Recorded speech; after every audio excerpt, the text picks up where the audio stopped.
hoje eu queria partilhar com vocês, queridos amigos que estão no YouTube e também no Zoom, de uma mensagem que me tocou muito quando eu a descobri. Eu vou até testar aqui, pastor, para colocar logo o cenário. Está dando para ver, pastor? Perfeito, pastor. Só ampliar aí na tela cheia, né? Isso. Isso. Perfeito. Bom, quando eu estava pensando nessa reflexão, me veio à mente uma parábola que li sobre um ladrão que entrou numa loja e, à meia-noite, não levou nada. Ele apenas inverteu os valores das mercadorias. Colocou na televisão o preço de uma caixinha de fósforos e colocou na caixinha de fósforos o preço da televisão. E saiu invertendo. Tá? Tirou o preço do computador, colocou numa caixa de lápis e tirou o preço da caixa de lápis, colocou na televisão e no computador, e assim foi embora e deixou tudo invertido. E no outro dia de manhã estava a maior confusão no mercado, porque os valores estavam invertidos. Ninguém entendia nada. Tinha gente querendo levar o dono do mercado à polícia, por estar vendendo uma caixa de lápis pelo preço do computador, e gente se aproveitando da ocasião, querendo levar o computador pelo preço de uma caixinha de lápis. Bom, isso é o que Satanás fez nesse mundo. Ele se apropriou do mundo e, já que é dele, ele não precisa levar nada, porque já tomou posse, mas ele precisa apenas inverter os valores. E, com isso, nos tirar da condição de verdadeiros adoradores. E hoje é essa a chamada que eu quero fazer. Foi para isso que me levantei nesse dia e me ajoelhei e orei. Primeiro, para que ele me tornasse um verdadeiro adorador.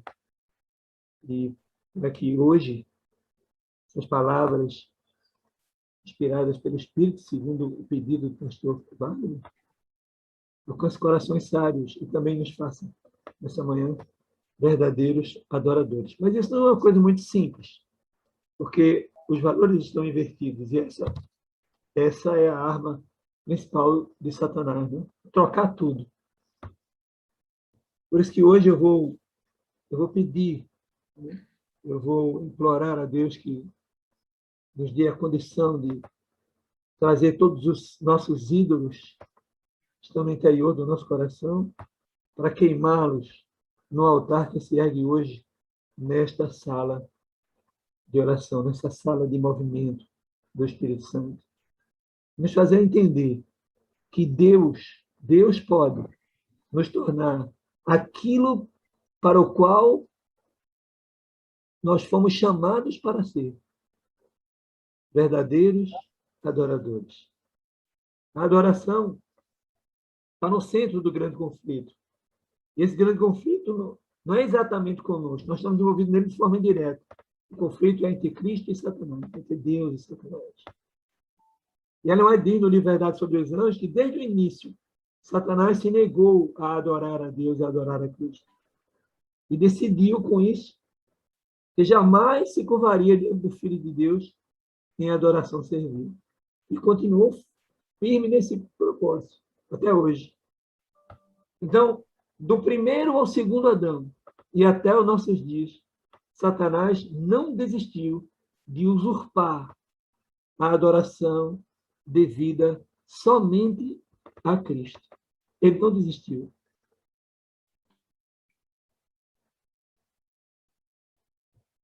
Isso tem nos afetado, isso chegou até nós hoje.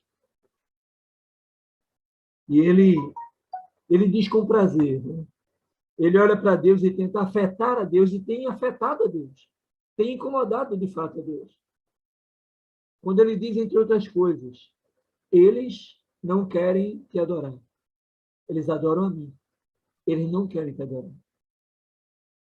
E ele consegue provar diante de Deus isso. Apocalipse 12, verso 12, 17, diz: ai dos que habitam na terra e no mar, porque o diabo desceu até vós, e tem grande ira, sabendo que já é pouco tempo que ele tem. Irou-se, então, contra essa igreja, contra esses adoradores. Fez guerra e está fazendo guerra contra o remanescente e sua descendência, sua semente, que é Cristo. E os que guardam os mandamentos de Deus, tá? São eles, né? E tem o testemunho de Jesus. Então, o diabo desceu sobre nós com grande ira.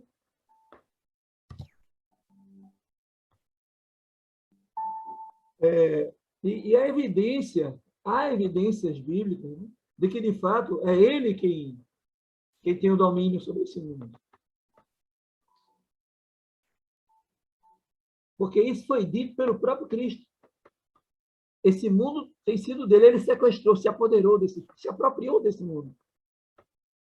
E aí o texto de João 14, que confirma isso, verso 30, diz: o próprio Jesus diz: eu já não falei muito convosco, já não falarei mais muito convosco, porque se aproxima o príncipe desse mundo, e nada tem em mim. Se aproxima o príncipe desse mundo. Quer dizer, quem disse que Cristo é o príncipe desse mundo foi o próprio Cristo. Mateus 4, verso 8 e 9, diz: novamente o transportou o diabo a um monte muito alto. O diabo fez isso com o próprio Jesus, imagina. E mostrou-lhe todos os reinos do mundo, ali naquela tentação, né? E a glória deles. E disse-lhe: tudo isso eu te darei, se prostrado tu me adorares. Satanás queria dizer para Deus também em relação a Cristo, como diz em relação às suas criaturas, as criaturas de Deus, eles não querem te adorar. Eles adoram a mim. E ele queria fazer isso com o próprio Cristo. Veja a audácia de Satanás. Para poder dizer: olha aí, ó, o teu próprio filho. Porque essa missão de Cristo foi delicada. Se Cristo falhasse, tudo estaria perdido.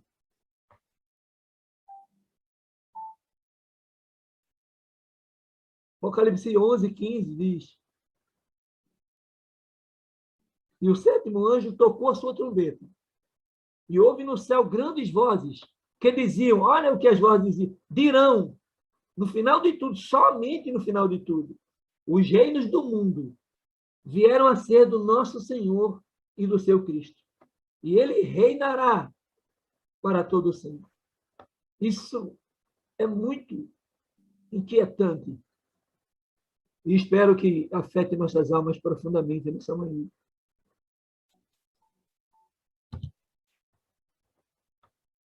Comentarista bíblico, teólogo Champlin diz: Satanás foi chamado príncipe desse mundo por ser altamente exaltado pelos ímpios, dos quais ele cegou o entendimento.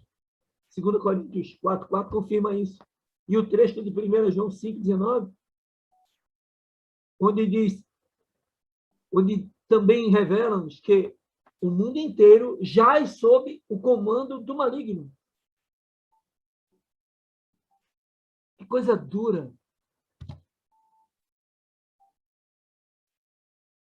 Esse é o mais duro argumento diante de Deus usado por Satanás. Ele olha e diz: eles não querem lhe adorar.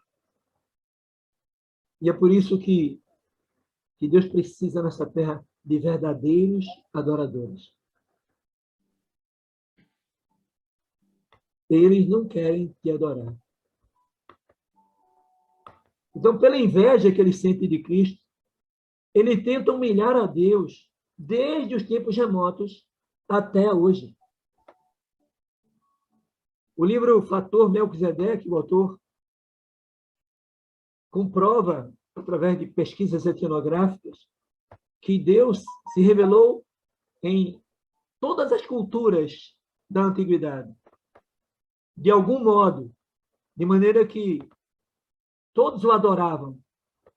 Mas aí Satanás começou a trabalhar e colocou na mente deles: nós precisamos de um Deus que nós possamos ver, palpável. Esse Deus de vocês não veem. Que Deus é esse? E eles saíram daquela condição de adoração. Todos tinham a ideia de que havia um Deus, que ele tinha um filho, que esse filho viria salvar a humanidade. O autor comprova isso em diversas civilizações antigas. E aí eles começam a escolher coisas, objetos que representassem ao Deus que eles queriam adorar, um Deus visível, palpável. E ele diz, o autor, que foi por isso que Paulo, chegando em Atenas, em algum momento ele disse: olha, tem muitos deuses aqui, mas eu vim falar sobre um Deus, sobre esse altar que eles tinham ao Deus do desconhecido, ao Deus desconhecido. E aí ele conta uma história da Grécia Antiga, onde Deus foi reconhecido, foi retomada a adoração a Deus, e depois Satanás trabalha e leva os sacerdotes a idolatrarem novamente, e 2 desses sacerdotes, em um determinado momento, resolvem voltar àquele lugar da experiência, e ali encontram, porque nessa experiência, o sacerdote verdadeiro adorador diz que eles deviam fazer um altar ao Deus desconhecido. E aí Paulo se refere àquele altar que está ali, porque aqueles sacerdotes teriam ido naquela floresta antiga, onde houve uma peste, onde Deus atuou e curou todo mundo. E eles voltaram a adorar a Deus, e depois voltaram aos ídolos. Eles trouxeram, teriam trazido aquele altar e colocado ali no centro de Atenas. E Paulo estaria fazendo referência àquele altar, e fazendo eles lembrarem da experiência trazida pela tradição. Então, Satanás ataca em 2 frentes, nessa perspectiva. Primeiro, levando as criaturas de Deus, aqueles seres que Deus criou, que somos nós humanos, à idolatria, que foi isso que eu acabei de contar. Levando todo mundo à idolatria. Porque vocês estão vendo aí uma imagem, né, dos diversos tipos de ídolos aos quais prestam culto. Eu mesmo estive em Moçambique, fazendo um trabalho, um evangelismo lá, e vi que a grande maioria daqueles países africanos são animistas, né? E prestam cultos aos mortos. Satanás conseguiu isso ali. E é muito difícil, porque a grande maioria ou é animista ou é muçulmano. Então, são bem poucos os cristãos naquele lugar. Então, foi isso que Satanás fez. E a segunda frente que ele ataca são os crentes, os adoradores que se converteram, levando-os a uma falsa adoração, ou uma idolatria diferenciada, da qual o pastor Flávio nos falou alguns meses atrás. Eu guardei aquela mensagem bem no fundo do meu coração, uma mensagem dura, pesada.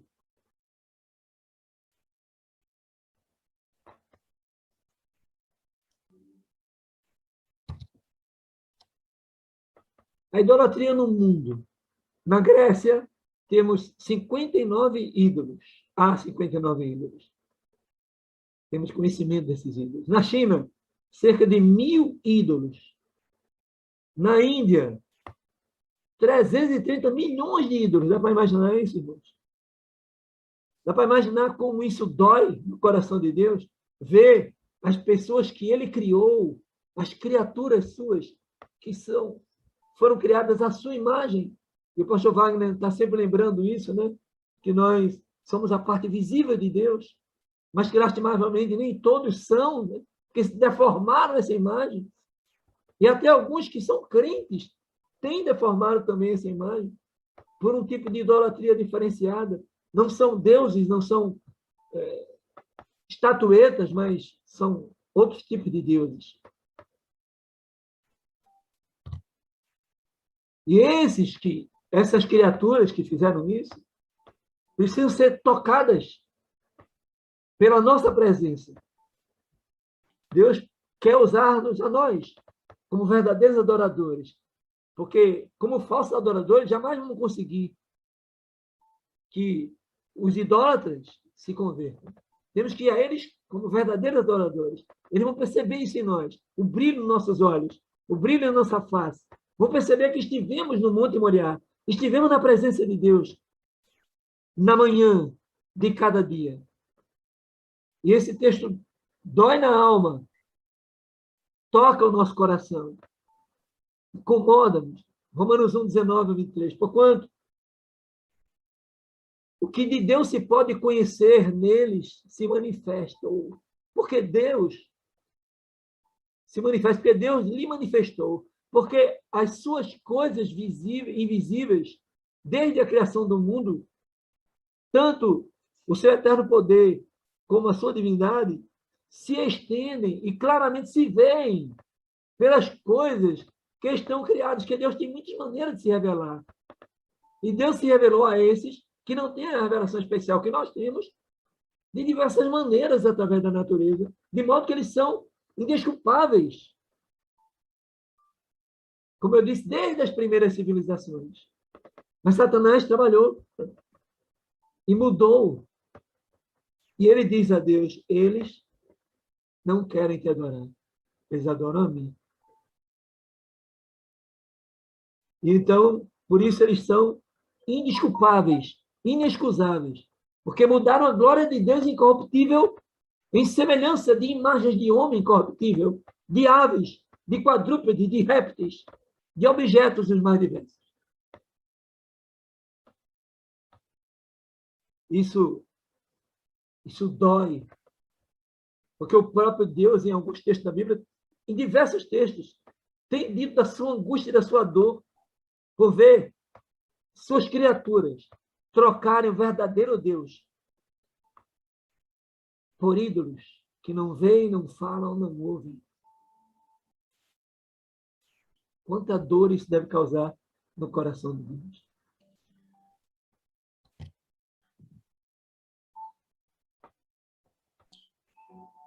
Levítico 18 mostra que, agora, do nosso lado, né, da idolatria e da falsa adoração entre o povo de Israel e entre os crentes contemporâneos, agora já não estamos mais falando das criaturas gerais que se tornaram ímpios, pecadores.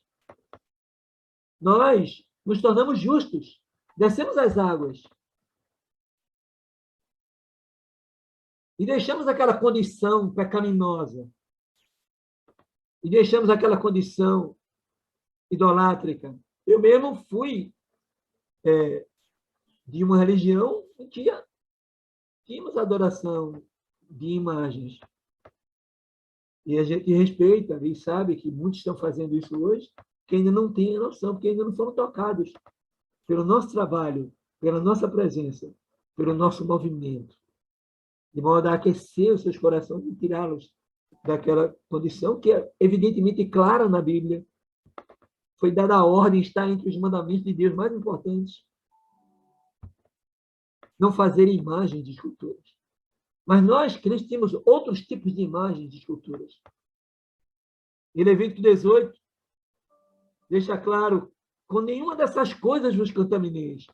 Porque com todas essas coisas se contaminaram as nações que eu expulsei de diante de vós. Deus criou uma condição, como hoje somos adventistas, somos crentes evangélicos, e tem um esquema diferenciado no nosso entorno.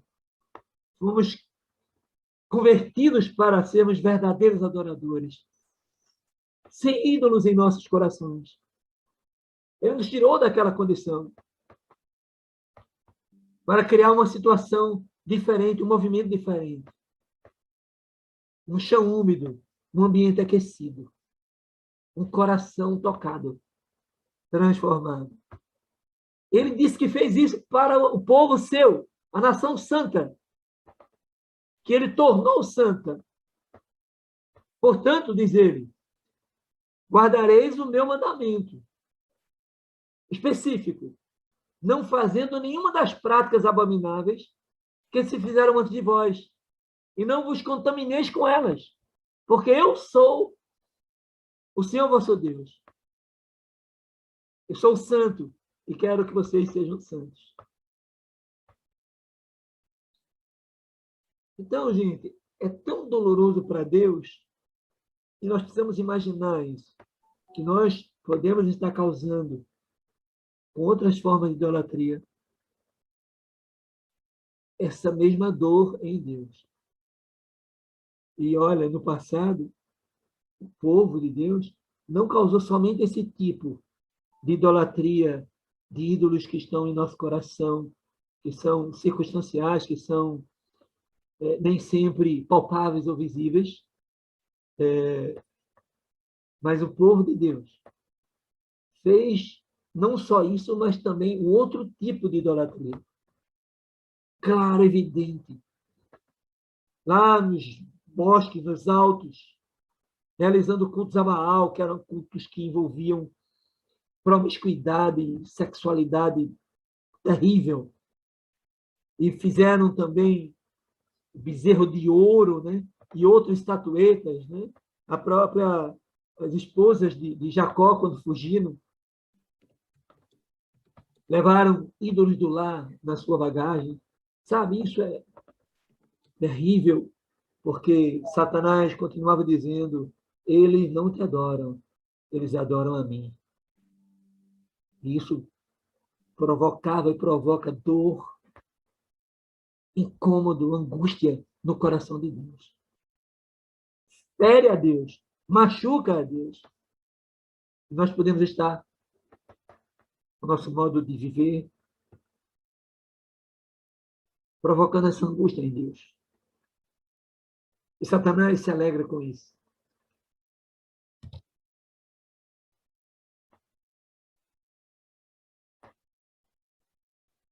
Ezequiel 14, 2, ainda falando sobre agora o povo de Deus e nós, crentes contemporâneos.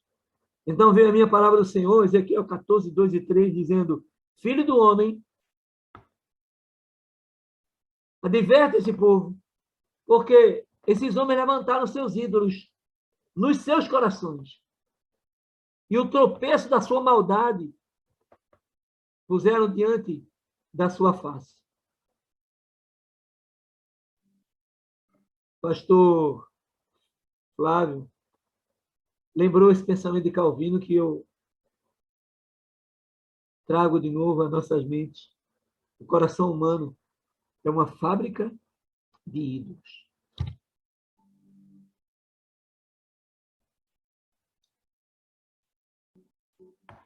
Que ídolos são esses, né? Hoje. Bom, é tudo aquilo que impede o adorador de adorar a Deus como primeiro em nossas vidas, como número um. Como número um. Hoje nós vamos precisar trazer nossos ídolos para queimá-los no altar que se ergue hoje na sala superior, aí no seu quarto, na sua sala. Porque Deus pode sim tornar cada um de nós naquele para o qual nós fomos chamados para ser verdadeiros adoradores. Doeu muito e dói ainda no coração de Deus ver o domínio que Satanás tem sobre esse mundo. Não foi da sua vontade que Adão e Eva caíssem. Ele nos criou para viver a vida eterna.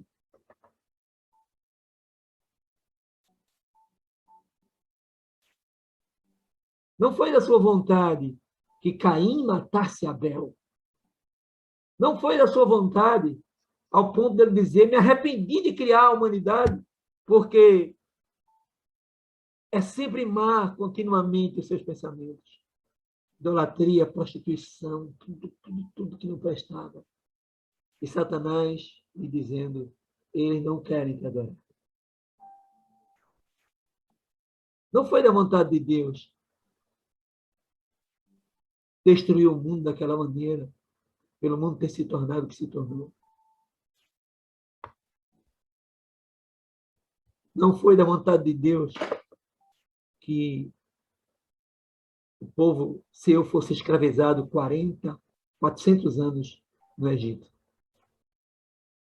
Não foi da vontade de Deus, nunca foi da vontade de Deus, que o seu povo se dedicasse à idolatria como eles fizeram. Não foi da vontade de Deus que o seu povo, os seus irmãos, foi. Nunca foi da vontade de Deus que logo depois ali do reinado de Davi e Salomão, os hebreus se dividissem como povo de Deus. Foi terrível aquela divisão. E eles passaram a guerrear uns contra os outros. O reino de Samaria do norte, o reino de Judá. Gente, eles passaram a se matar. Milhares mataram uns aos outros. Agora imagina Deus lá de cima, olhando a única coisa que ele tinha nesse mundo, a sua igreja, o seu povo, a sua herança. Matando uns aos outros. Isso aconteceu recentemente.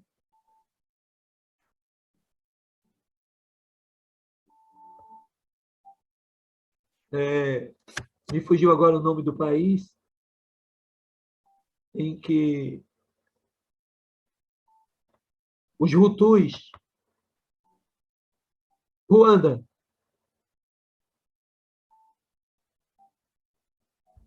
eram umas raças que os ingleses colocaram isso na cabeça deles, que não era nem verdade. E eles já começaram a perseguir uns aos outros. E nesse tempo, alguns anos atrás, milhares foram mortos.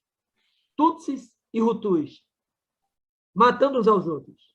E creiam nisso. Até os evangélicos que haviam naquele lugar mataram uns aos outros. Alguns entraram em igrejas evangélicas e mataram a todos que estavam em adoração. Hoje, contemporaneamente, nesse tempo, dá para imaginar o sentimento de Deus olhando isso. Não foi da vontade de Deus. Ele precisa de verdadeiros adoradores, porque é a única forma que ele tem para atuar aqui, nos domínios de Satanás. Ele precisa de verdadeiros adoradores, que não matam uns aos outros, que não ferem uns aos outros com palavras. E isso é duro. Como nós somos fáceis de assentar em nosso coração esse outro tipo de idolatria. Que a nossa palavra prevaleça e a gente cresce para cima de muitos. E machuca, e fere, e mata. Porque Jesus disse uma vez, os antigos disseram, não matarás. Eu, porém, vos digo, se disseres uma palavra dura de ofensa, já o mataste. Os antigos disseram, não adulterarás, eu, porém, vos digo. Então, não é só o adultério que o indivíduo é pego na cama. Se sequer pensares e desejares aquela mulher ou aquele homem já cometesse adultério. É duro pensar, é angustiante pensar na dor que temos causado e que a criatura de Deus causou, tem causado no coração de Deus. E a acusação de Satanás dizendo, eles não querem te adorar, eles adoram a mim. Então, os ídolos são essas coisas que nos controlam negativamente, o que supervalorizamos, mesmo muitas vezes sem nos apercebermos. Pode ser pessoas, coisas, carros, roupa. Às vezes uma mãe, um pai, um marido, um namorado, você não consegue resistir e cede para ele.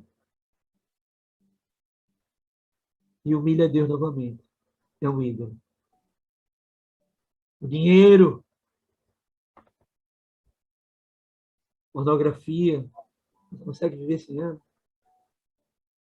Há pouco tempo, um dos meninos nessa condição deu seu testemunho aqui na sala. A dificuldade de se livrar desse ídolo. A internet, a TV, os esportes, o celular. Não que algumas dessas coisas não sejam possíveis cultivarmos, mas dentro do seu lugar. Exceção de pornografia e outras coisas que não devia nem sequer pensarmos. Esportes, estudos, tornar o estudo uma loucura. O ciúme, né? A Bíblia diz que quem ama não arde em ciúmes. Vaidades frívolas, as mais diversas. E aqui tem uma infinidade de coisas que o pastor Flávio já tocou naquele tempo. Nosso coração é uma fábrica de ídolos. E nós precisamos aproveitar esse momento de estarmos num lugar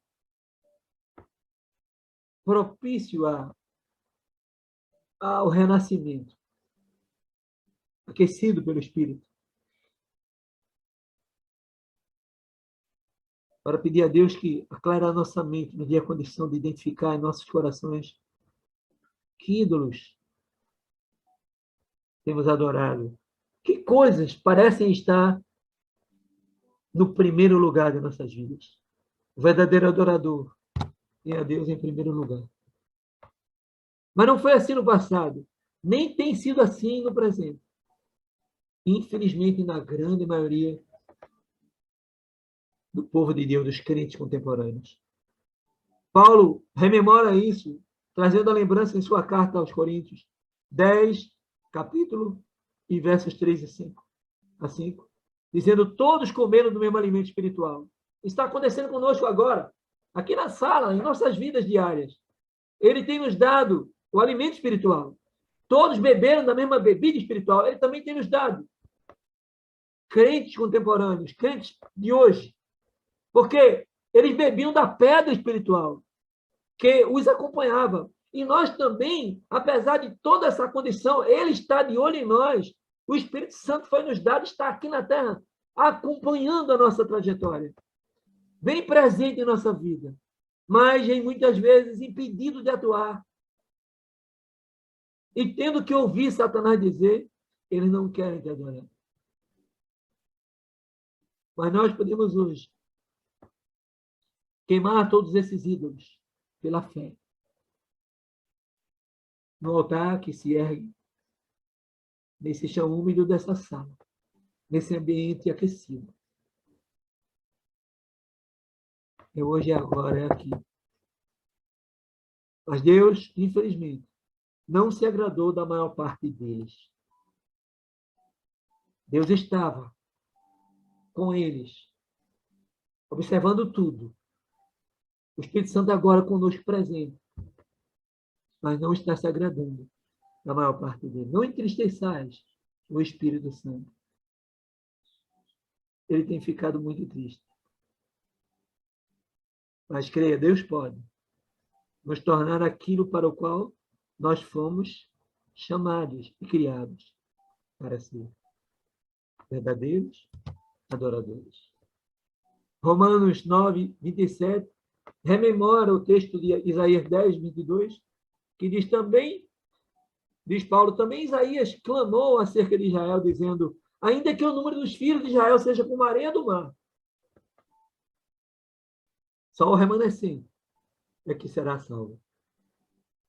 Eu quero vos clamar a aceitar esse apelo hoje de se tornar um verdadeiro adorador. Será que isso é possível? Será que isso é tão difícil? Quando temos um Deus tão tremendo, tão maravilhoso. Testemunho para a Igreja, volume 2, página 168.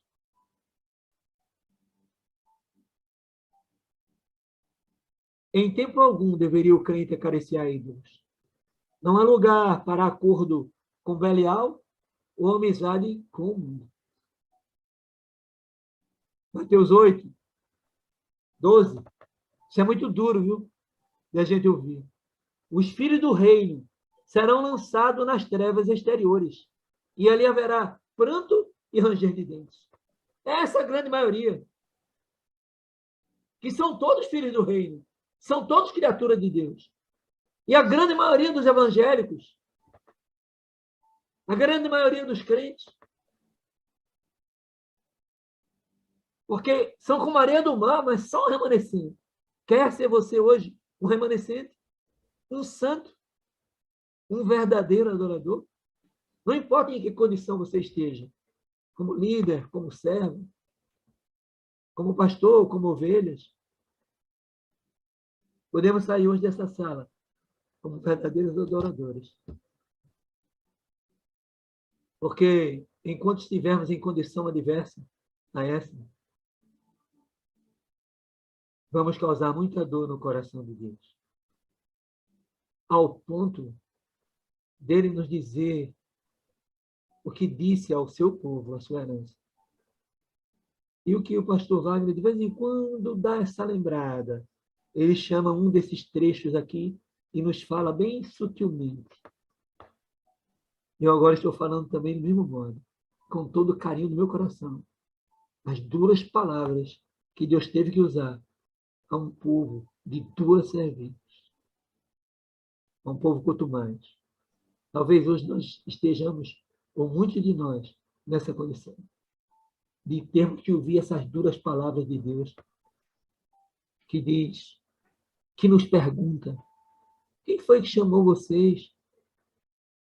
Quem quereu isso que está em vossas mãos? Sua Bíblia, seminário, suas ofertas.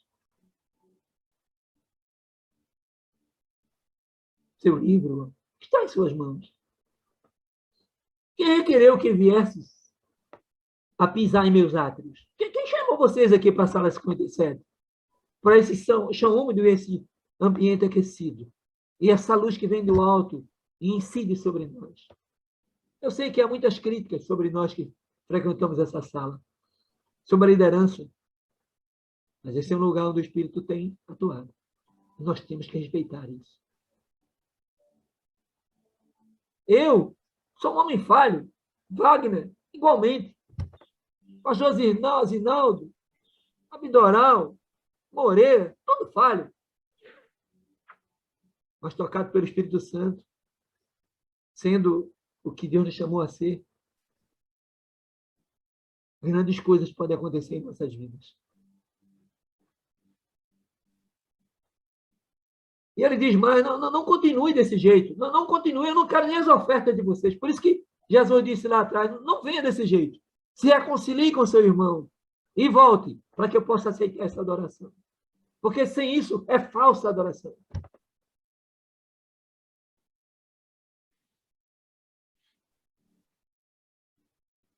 Eu não posso suportar, diz ele, iniquidade junto com a reunião solene, que é para adoração, que é para estar com o coração aliviado, com a presença do Espírito dentro dele. Então não cabe, não é receptivo a Deus. A minha mãe sempre dizia para mim, eu dizia para ela quando eu era menor, né? E alguns ainda dizem isso na fase adulta. Quem é que vai pregar na sala 57? Ainda bem que o pastor Wagner nunca revela, né? É sempre uma surpresa cada dia. Mas eu dizia para minha mãe, quem prega hoje na igreja de Mostardinha, minha igreja de origem? É o irmão Jairo, ou é o irmão Pessoa, que eram dois anciãos duros, viu? Daquele ancião antigão que jogava duro em cima da gente. Ô, bênção! Ô, glória! Por causa disso, Deus me tornou o homem que sou hoje. E o pastor que sou, devo muito a eles. A dureza como eles tratavam. A palavra incisiva que eles diziam. Eu dizia para minha mãe, vou não, pastor.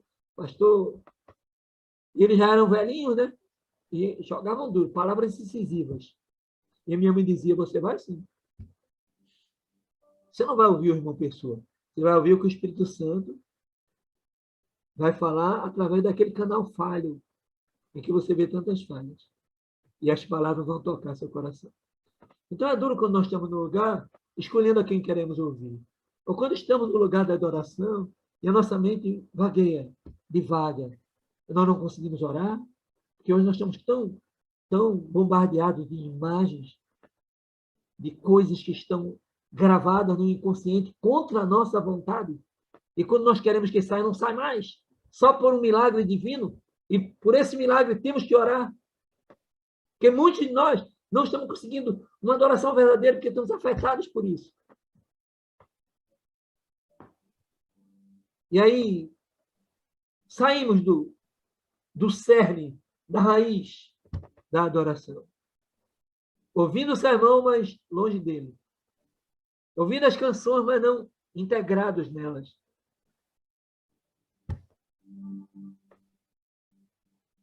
E ele diz, as vossas solenidades, a minha alma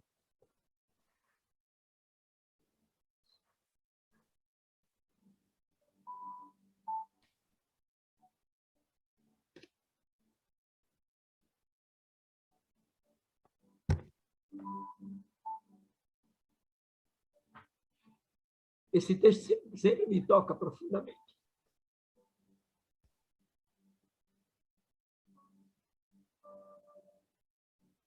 As vossas solenidades, a minha alma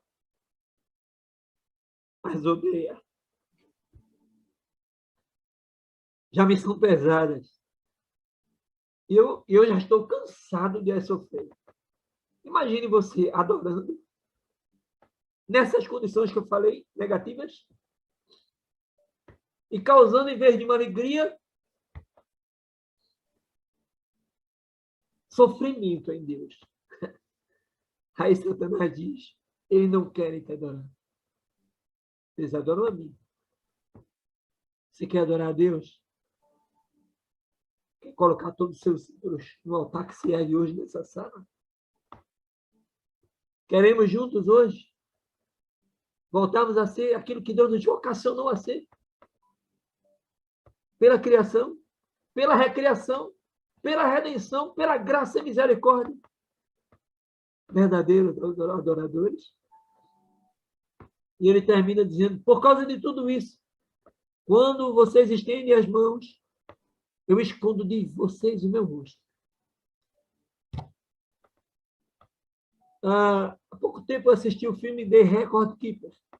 É um filme que foi planejado pela Igreja Adventista, mas depois os autores fizeram algumas mudanças que não foi do agrado e a Igreja Adventista preferiu não deixar o seu nome ligado a...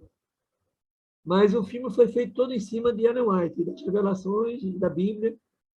E tem um momento lá que me lembra esse momento que estamos vendo aqui, essa perspectiva, essa meditação que fazemos junto com vocês.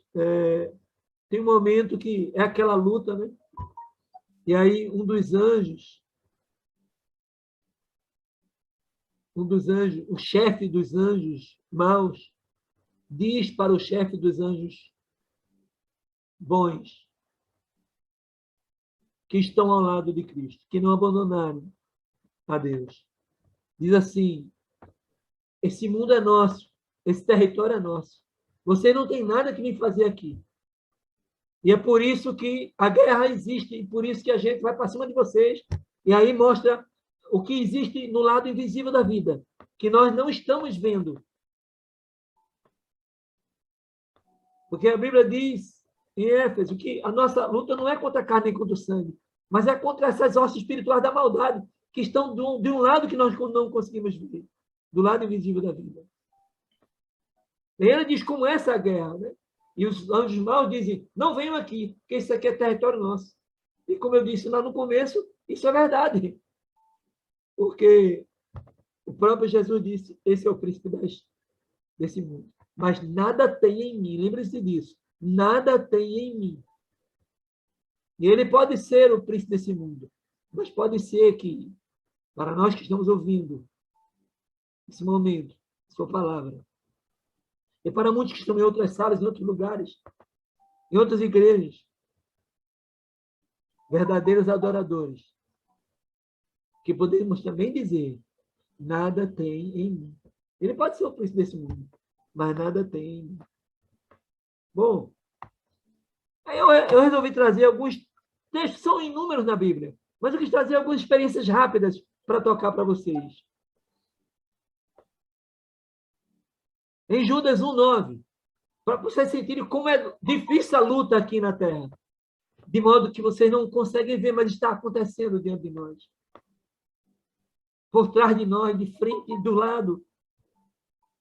1000 cairão à tua direita, 10.000 à tua esquerda, mas tu não serás atingido. Diga amém, que Deus seja louvado.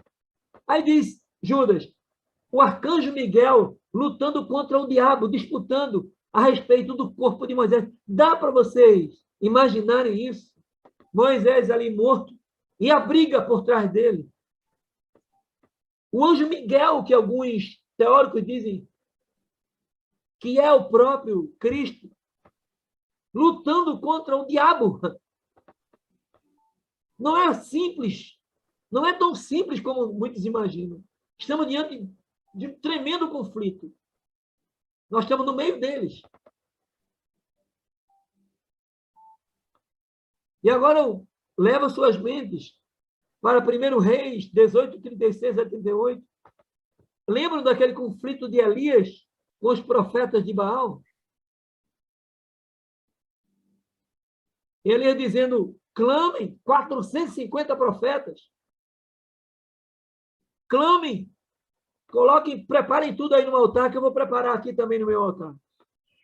E peçam para descer fogo do céu. Vocês não conseguem imaginar, ou conseguem imaginar comigo, as hostes satânicas tentando acender aquele fogo e as hostes divinas impedindo que o fogo fosse aceso. Lastimavelmente, muito fogo estranho tem sido aceso em alguns corações nossos. Mas eu oro a Deus nessas horas. E peço que vocês também todos orem. Para que Ele não permita mais que esse fogo idolátrico seja aceso no altar do nosso coração. Naquele dia eles não conseguiram. E Elias, então, conseguiu. E na hora da invocação do poder de Deus, desceu fogo do céu e queimou tudo. Oh, Deus amado, desce esse mesmo fogo segundo cada coração que ele aguentar e toca nessa manhã pelo teu Santo Espírito. É ele o fogo. Quem não nascer da água e do fogo não entrará no reino dos céus. Que cena tremenda. E agora eu vou para uma outra cena de Daniel 10, 13. Essa, para mim, é uma das mais impressionantes. De novo, o anjo Miguel, o arcanjo Miguel envolvido, né? Quando Daniel 10, 13 fala do atraso do anjo para atender a oração de Daniel. E o anjo diz, olha, me desculpe porque eu cheguei atrasado para atender a sua oração. Mas é porque eu fui impedido pelo anjo, pelo príncipe da Pérsia. E todos os teólogos que eu li dizem que era um príncipe, um dos anjos mais poderosos, sob o comando de Satanás, tentando impedir que aquele arcanjo Miguel viesse esclarecer a profecia das 2.300 de manhãs que seriam vitais para o povo saber e conhecer, como até hoje estudamos e conhecemos, que esclarecia todo o destino do mundo,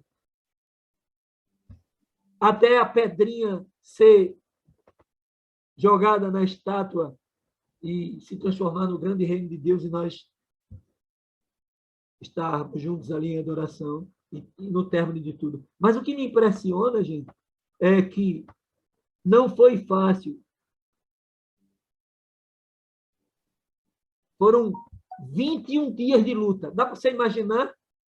21 dias, o arcanjo Miguel lutando contra o príncipe, um dos príncipes das trevas, para poder chegar em Daniel, esclarecer tudo para ele e permitir que essa profecia chegasse até nós.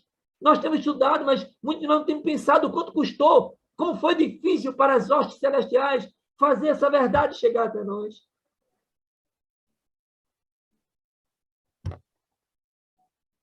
"21 dias de luta. 3 semanas. É isso que está acontecendo em torno de nós. Mas ele venceu e chegou até Daniel e lhe disse tudo o que ele precisava saber. Bom, precisamos terminar. O senhor falou tanto, mas como? Como? Há tantas coisas para se dizer sobre o verdadeiro adorador e eu não queria dizer todas elas. Não precisa. Vocês até sabem, todos nós sabemos. Eu queria apenas revelar algumas coisas que talvez possam ter sido esquecidas. E, na verdade, eu queria revelar a principal delas. Como é que eu posso adorar em espírito e em verdade? De que maneira podemos ser verdadeiros adoradores? Simples. Não é complicado. É uma tarefa de cada dia. Basta a cada dia o seu mal. É simples, é fácil. Não é difícil. É viver o dia e morrer. Todo dia nós morremos. Entramos num estado de inconsciência. Perdemos totalmente a consciência. E acordamos de manhã. Oh, Senhor, obrigado. Ajoelha. Ora, o sacrifício da manhã. Isso é cada dia. Então, toda manhã, Deus nos presenteia, nos tornando verdadeiros adoradores. Então, hoje, nessa manhã, vamos trazer todos os ídolos e vamos colocar sobre o altar que está sendo erguido aqui nessa sala. Hoje. É só hoje. É agora. Acabou esse dia, tem outro hoje para você. O seu amanhã é o hoje. O eterno hoje. É a unção do Espírito Santo que nos faz todo dia verdadeiros adoradores.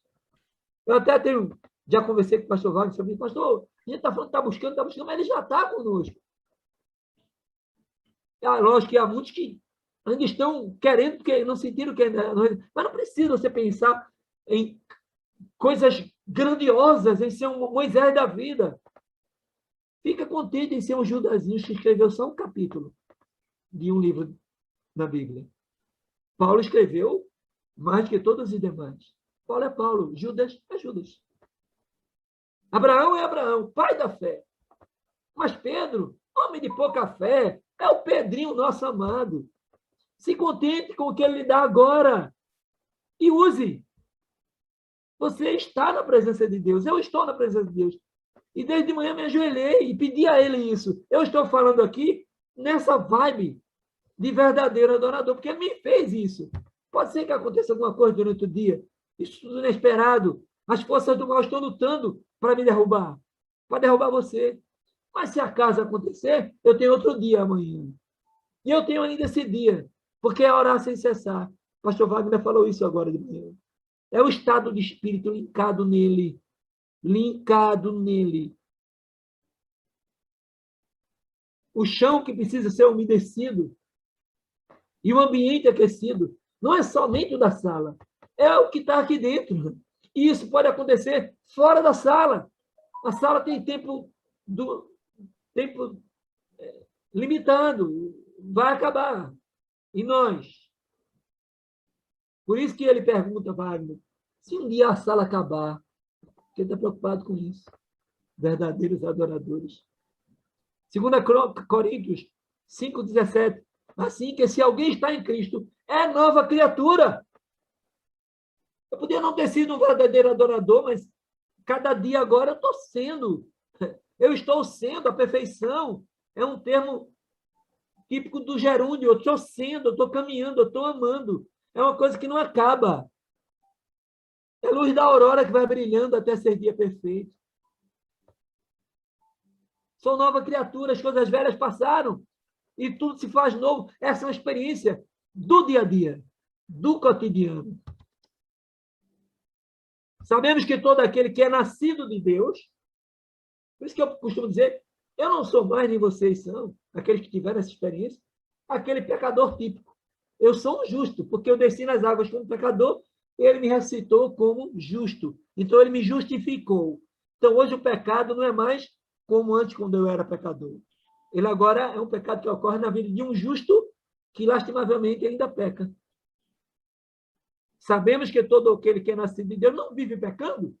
Antes, aquele que nasceu de Deus, que é Cristo, diga glórias a Deus e diga amém, o guarda. e o maligno não lhe toca. Por isso que Deus precisa do verdadeiro adorador, para vencer batalhas que são muito mais difíceis aqui, onde estamos, nesse mundo caído, cujo domínio tem sido de Satanás. 2 Coríntios ainda diz, mas aquele que nos confirma convosco em Cristo e aquele que nos ungiu é Deus. Então, é preciso ter esse entendimento dessa condição em que eu vivo cada dia. Eu vivo como alguém que foi ungido por Deus. Se isso aconteceu no dia do seu batismo, diga amém. Se ainda não aconteceu, você que está me ouvindo hoje aqui, Pedro, Amara, João, Fernando, Tiago, seja qual for o seu nome, Ângela, Cristina, se você não passou pela experiência, é agora que você vai passar. Ele vai lhe dar unção hoje, dependendo da sua fé. E depois que você viver essa experiência, vá, procure uma igreja adventista. E diga, eu fui tocado lá na sala 57. O Espírito Santo veio sobre mim. Ele me ungiu, eu quero descer as águas. Porque nem sempre o batismo do fogo ocorre juntamente com a água. Pode acontecer antes, durante ou depois. 1 João 2,20. Ora, vós tendes a unção da parte do Santo. E todos vocês têm conhecimento. É o Espírito Santo que nos fala agora.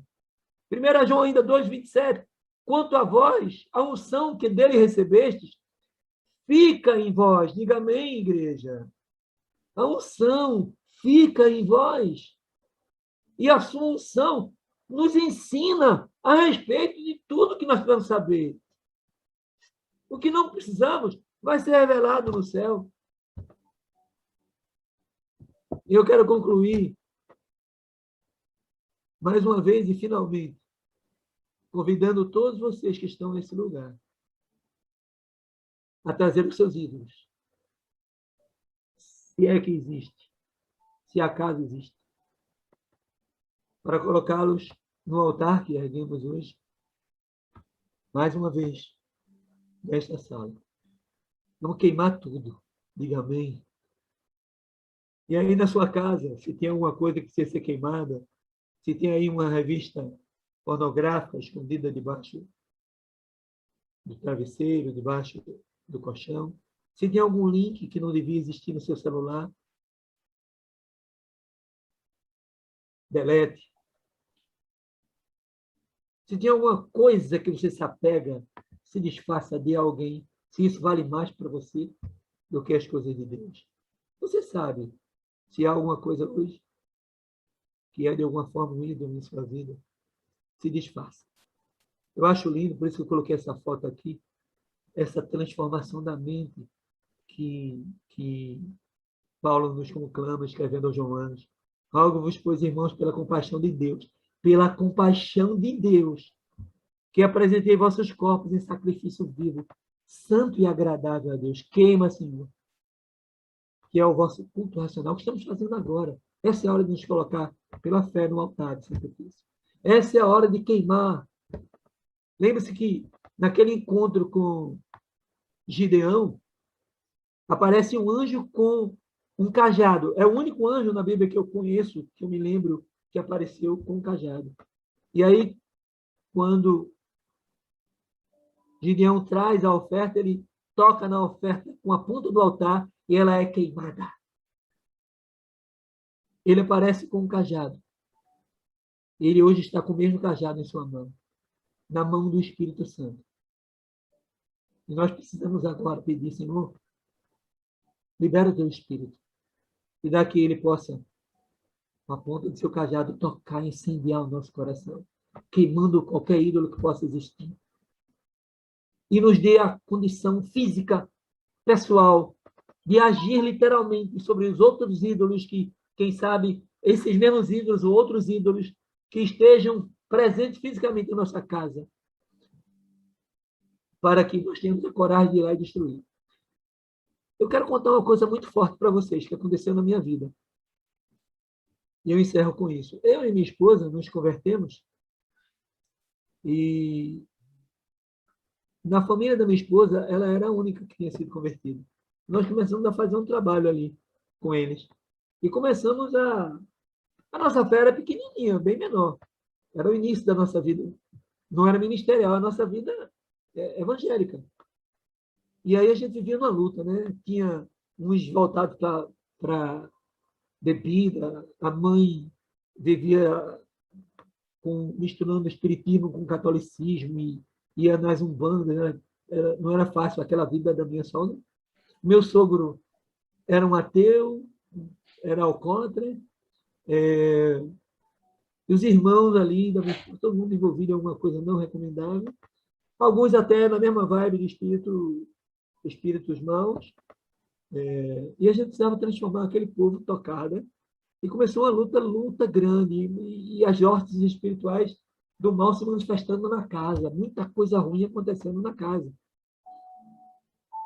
E nós fomos convertendo aos poucos, cada um. Mas o sinal de Deus ali que foi tocando os corações mais fortemente foi o seguinte: um dos irmãos lá tinha, lá no quarto, no primeiro andar, um altar. E nesse altar havia muitos santos, muitas imagens. E aquela coisa de espiritismo e tal. E, embora a gente respeite, né, os meninos que estão envolvidos ainda nessa vibe, mas precisamos dizer nessa hora que a Bíblia diz claramente, né, que os mortos não devem ser consultados. Isso é uma outra coisa que em outro momento a gente conversa. Mas aquele meu cunhado vivia ali, e era muito forte a ligação dele. E aí um dia minha esposa teve um sonho. Minha esposa, ela tem o privilégio de Deus revelar muitas coisas através de sonhos, inclusive no nosso ministério. E um dos sonhos maravilhosos que ela teve, reveladores, foi esse. Ela, no seu sonho, Deus lhe dava uma ordem e dizia para nós irmos naquela casa, que era a casa dos pais, subir naquele primeiro andar e quebrar tudo, meus irmãos. Quebrar tudo. E amarrar no próprio, naquele pano que estava ali sobre a mesa, já puxava, amarrava tudo e jogava lá num desses mares aí. E lá em Recife tinha um mar bem perto da casa. Eu, meu coração doeu, meu coração inquietou, porque como que eu... E as hortes lutando, né? Tira esse negócio da mente desse homem, não deixa ele fazer isso, e o inimigo trabalhando, e Deus trabalhando, e os anjos me convencendo, o Espírito Santo trabalhando, e eu com medo, porque são duas irmãs apenas e 5 homens. 6 homens, são 8. Na minha casa são 7, na casa da minha sogra são 8. 3 meninas e 5 homens. Todos bem torados, fortes. Alguns deles até frequentavam a academia. Como é que eu vou enfrentar esses camaradas, meu Deus? E eu me inquietei, mas pensando, trabalhando, perturbando a minha mente, meu coração, me inquietando, desarrumando tudo. E aí eu me convenci, né? Mas ainda com aquele medinho, eu disse para minha esposa: nega, tu vai na frente, eu vou atrás dando garantia para tu. E aí nós fomos, eu com esse medo, mas só que no caminho Deus foi enchendo meu coração de força. E nós chegamos naquela casa, minha esposa já foi para cima da minha mãe, da minha sogra, conversando, tentando explicar o que estava acontecendo. Eu já subi direto com o José Maria, que era um dos sufistas que ainda não tinham aceitado a Cristo. Mas a gente estava estudando a Bíblia com ele e com outros. E aí fomos naquele quarto e paralisou todo mundo naquela casa, ninguém me impediu. E eu e José Maria quebramos tudo, amarramos naquele pano de mesa que estava sobre a mesa, e eu coloquei tudo no meu fusquinha azul, eu tinha um fusquinha azul, fui com Zé Maria e joguei num lugar longe aí, num desses mares. E a partir dali, começou uma luta tremenda naquela casa. As hostes da maldade lutando, e as hostes de Cristo lutando. E sabe qual foi o resultado? Devagar. A luta foi vários anos. Foi convertendo todo mundo. Tem muitas histórias, não dá como contar agora, mas cada um teve uma história. E cada irmão daquele foi sendo convertido e batizado. E o meu sogro, que era um ateu e alcoólatra, abandonou o álcool e o ateísmo. E hoje é um leitor da palavra e um frequentador, um adorador frequente da igreja de Cajueiro Seco do pastor João, que de vez em quando está aqui com a gente. Igreja onde eu fui pastor por um tempo lindo, um dos melhores tempos do meu ministério. E a minha sogra, que vivia ali, entre uma coisa e outra, aceita Jesus também como seu Salvador e se torna a líder de um dos pequenos grupos que mais batizavam na igreja de Cajueiro Seco. E aí foram cada um dos irmãos. Só falta um. E eu peço que vocês olhem, o nome dele é Zezinho. É o mais duro de coração. Só falta ele descer as águas. Todos os outros desceram as águas em Cristo Jesus. Foi mais ou menos isso que aconteceu com Gideão. Na madrugada, no silêncio da noite, depois de tocado pelo Espírito, com um cajado que incendiava em sua ponta, que incendiou o altar, mas também o coração do adorador. E o adorador Gideão, que era covarde, tímido como eu, como muitos que estão nessa sala, Deus o enviou de uma coragem, porque Deus via nele a potencialidade. Por isso que Jesus, ali debaixo da árvore, disse: Gideão, homem valente, o Senhor é contigo, vai nessa tua força. Já que eu serei contigo, tu vencerás os 1.200 midianitas como se fosse um só homem. 120 mil midianitas, aliás, como se fosse um só homem. Porque na lógica divina, um homem incendiado do Espírito vence 1.000 em nome de Jesus. Diga amém. E aí Gideão, inflamado pelo Espírito, vai na sua casa. Olha a situação que machucava o coração de Deus. Era um tempo de domínio dos midianitas. E eles passaram 7 anos sobre esse domínio. E agora Gideão vai e quebra o altar a Baal que tinha na frente da sua casa. E transforma aquele altar num altar ao Deus Criador, Senhor da vida e Senhor do nosso coração. Não quer você agora tomar a decisão de Gideão? Quebra tudo aí, meu amigo. Quebra tudo. Entrega teu coração ao Senhor, confia nele. E o mais ele fará. A guerra é dura, é reída. Algumas batalhas podem ser perdidas, mas a vitória está certa. Tudo vai terminar bem. Se não tiver terminado é porque ainda não acabou, segundo o pastor Edmir. Mas quando tudo acabar, vai tudo ficar bem.